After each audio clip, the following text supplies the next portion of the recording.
Des présumés braqueurs dans les filets des éléments de la division régionale de la police judiciaire du littoral. Ils ont été appréhendés après les investigations menées sous la coordination de monsieur le délégué régional de la Sûreté nationale suite au braquage perpétré dans la nuit du 5 au 6 juin dernier au domicile de Dame Eyefe Annie Yvette, situé au quartier Ndorpassi, lieu dit première entrée borne 10. 4 individus armés de poignards se sont introduits au domicile de Madame Eyefe Annie Yvette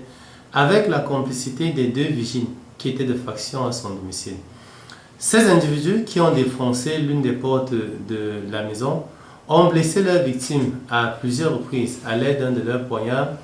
lui ont ligoté les mains et les pieds avant de fouiller toute la maison et d'emporter la somme totale d'1,050 000 francs.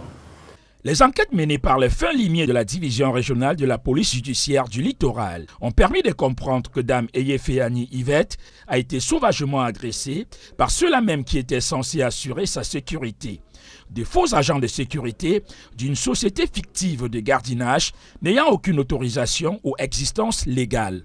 Les investigations qui ont été menées sous la coordination de monsieur le délégué régional de la Sûreté nationale ont permis entre autres de relever que la société de gardiennage qui employait ces vigiles n'avait aucune existence légale. Au terme de l'enquête, les membres de ce groupe criminel organisé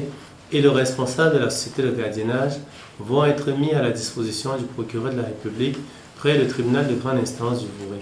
Si la loi camerounaise définit l'activité privée de gardiennage comme toute activité qui consiste à fournir aux personnes physiques et morales contre rémunération de façon permanente, exceptionnelle ou discontinue, des services ayant pour objet la garde des biens, meubles ou immeubles, ainsi que la protection des personnes liées directement ou indirectement à ces biens, il est tout de même important de savoir que plusieurs sociétés de gardiennage fonctionnent dans nos métropoles sans aucune autorisation ou existence légale.